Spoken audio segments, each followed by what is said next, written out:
yang telah kau lakukan.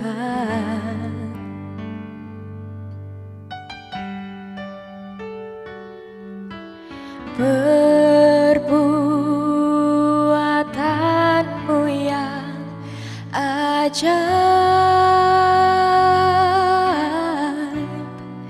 tak ada yang bisa bandingkan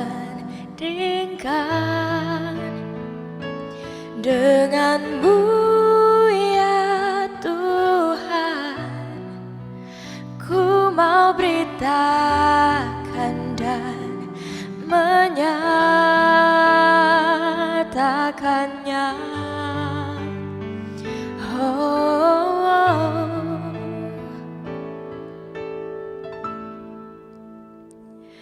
Tak terhitung, tak terhingga kebaikan-Mu, oh Tuhan. Kasih-Mu yang selalu mempesonaku selamanya di sepanjang hidupku.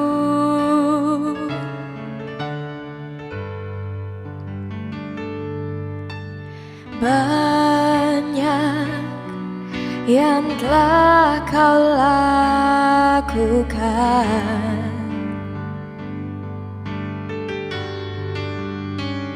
oh perbuatanmu yang ajaib,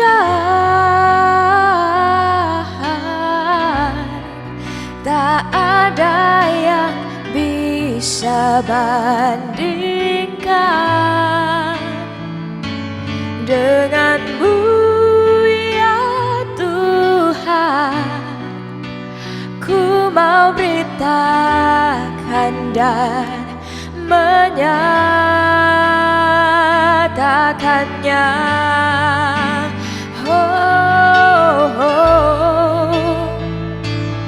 Tak terhitung, tak terhingga kebaikan-Mu, oh Tuhan. Kasih-Mu yang selalu mempesonaku selamanya di sepanjang hidupku. Takkan ku ragu kan janji-Mu di hidupku, sebab Kau Tuhan yang setia.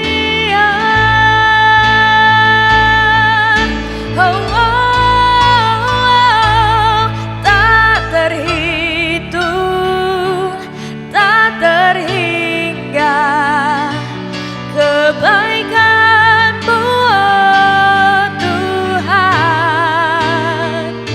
Kasih-Mu yang selalu mempesonaku selamanya di sepanjang hidupku. Kasih-Mu yang selalu mempesonaku selamanya di sepanjang hidupku. Selamanya di sepanjang hidupku. Selamanya di sepanjang hidupku.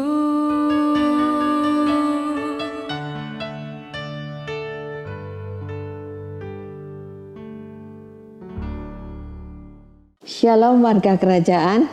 Pada hari ini baiklah kita mau cek hati kita.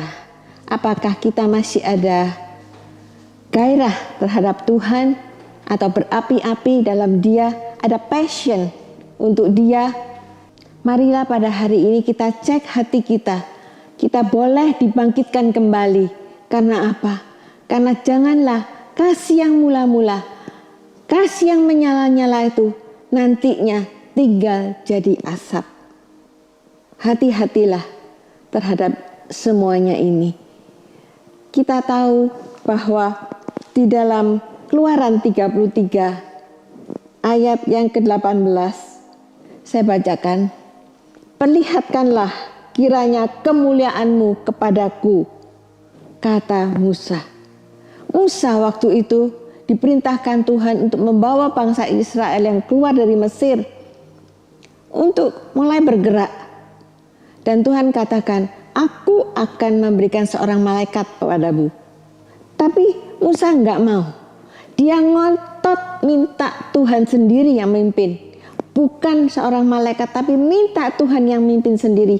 Dia dengan Tuhan itu bisa berkawan, bercakap-cakap. Dan akhirnya Tuhan izinkan. Jadi dia katakan, "Show me your glory, oh Lord. Show me your glory." Jadi Tuhan mau perlihatkan keberadaannya di tengah-tengah umatnya. Dia desperate for him. Sungguh-sungguh inginkan hanya Tuhan yang mimpin. Itulah kegigihan daripada Musa. Kita harus punya sifat demikian, punya kegigihan. Mencari Tuhan dengan sungguh-sungguh hati. Ada lagi dalam Wahyu 1 ayat yang ke-10. "Pada hari Tuhan, aku dikuasai oleh Roh. I was in the Spirit on the Lord's Day. Jadi dia dikuasai Tuhan. Waktu itu Rasul Yohanes di Pulau Patmos sendirian. Dia mencari dan ingin menemukan Tuhan. Dan waktu itu dia mendengar, dia berpaling dan mendengar ada suatu suara yang nyaring seperti bunyi sangkakala. Dan dilihat di situ suatu kaki dian, 7 kaki dian, di mana terbuat dari emas, dan di tengah-tengahnya adalah seorang serupa anak manusia. Jubahnya panjang, dadanya berlilitkan ikat pinggang keemasan, dan rambutnya putih, dan matanya bagaikan nyala api. Itulah penampakan daripada Tuhan Yesus, di mana waktu itu Rasul Yohanes langsung jatuh tersungkur, dan karena kegigihannya ingin ketemu Tuhan, dan Tuhan muncul di hadapannya, dan Tuhan katakan, "Tuliskanlah semua ini, pengalamanmu bersama Tuhan ini, tuliskanlah." Makanya ada kitab Wahyu itu. Kita lihat di sini, passion itu mesti ada. Kegigihan mencari Tuhan sampai menemukan Dia. Itulah yang Tuhan inginkan. Jadi Tuhan ingin kita kembali pada kasih yang semula. Ini akhir zaman. Janganlah kita main-main lagi dengan waktu kita, karena kedatangannya sudah sangat-sangat dekat. Dia akan menjemput umatnya. Baiklah kita hanya menanti-nantikan Tuhan. Apakah kita punya gairah lebih lagi menjelang kedatangannya? Jangan seperti 10 anak dara yang bodoh. Tidak berjaga-jaga. Tidak siap-siap menjelang pengantin akan tiba. Akhirnya mereka ditinggalkan. Demikian pun kita tidak mau ketinggalan. Waktu rapture, waktu kedatangannya mengangkat umatnya, kita janganlah sampai ketinggalan. Kami tahu bahwa hidup kita fokus pada Tuhan. Karena Tuhan itu sangat mengasihi umatnya. Dia tidak inginkan seorang pun yang ketinggalan. Betul, waktu kita menerima Tuhan sebagai Tuhan dan Juru Selamat pertama kali waktu kita bertobat, itu sudah kita kerjakan. Tetapi apa sampai sana? Titik? Tidak, tapi kita harus berlanjut. Di manakah buah pertobatan kita?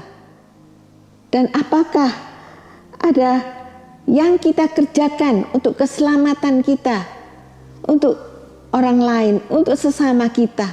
Jangan kita egois sendiri. Biarkan Yesus sebagai Tuhan dan Juru Selamat itu memimpin kehidupan kita. ke arah yang benar. Jangan hidup lagi dengan sembrono, dengan tidak menyenangkan hati Tuhan. Masih menipu, masih berbohong, masih judi, masih berzina, masih menyakitkan hati Tuhan. Hidup sehari-hari yang selalu sibuk, tapi tidak mengindahkan Tuhan yang nomor satu sebetulnya dalam kehidupan kita. Kita harus tahu bahwa fokus kita sebetulnya pada Tuhan. Waktu kami bertobat, apa yang kami lakukan? All out for Jesus. Apa yang kami lakukan? Disuruh meninggalkan zona yang nyaman di Surabaya dengan begitu banyaknya jemaat, begitu banyaknya family di sana semua di Surabaya. Tapi apa yang katakan Tuhan bilang, tinggalkan Surabaya. Dan kami, untuk menyenangkan hati Tuhan, kami melangkah untuk ke Bali. Dan apa yang terjadi sekarang? Apakah kita masih sungguh-sungguh berapi-api pada Tuhan? Di mana kita, apakah masih all out for Jesus? Keuangan kita, apapun, all out for Jesus. Nomor satu Tuhan Yesus. Apakah kita masih demikian? Tuhan sebenarnya menanti-nantikan untuk berbuat baik pada kita. Kalau kita mengasihi Dia, kita tahu bahwa janganlah apa yang sudah kita mulai dengan roh, tapi kita mengakhiri dengan daging. Tapi sungguh-sungguh kalau kita mau berjalan dengan Yesus, nomor satukan Tuhan. Karena Dia sudah mengerjakan segala sesuatu all out for kita semua, umat manusia. Dia korbankan nyawanya untuk menebus semua dosa umat manusia. Semuanya sudah tuntas dikerjakan oleh Tuhan Yesus. Apakah kita kerjakan untuk Dia? Sekarang mari cek hati kita.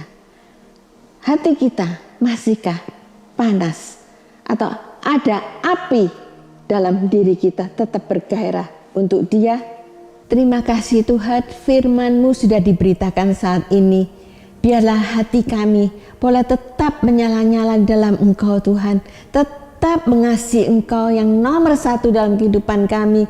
Biarlah apa yang kami kerjakan, kami lakukan semata-mata menyenangkan hati-Mu. Biarlah pada hari ini Tuhan, kami boleh, kalau belum bertobat, biarlah hati kami boleh dijamah Engkau saat ini kembali pada kasih semula. Kami percaya Tuhan, biarlah firman ini menjadi berkat buat anak-anak-Mu. Di dalam nama Yesus kami serahkan hidup kami selanjutnya dalam tangan-Mu, dalam tangan pengasihan-Mu. Diberkati semuanya orang yang sudah mendengarkan saat ini. Dalam nama Yesus, amin.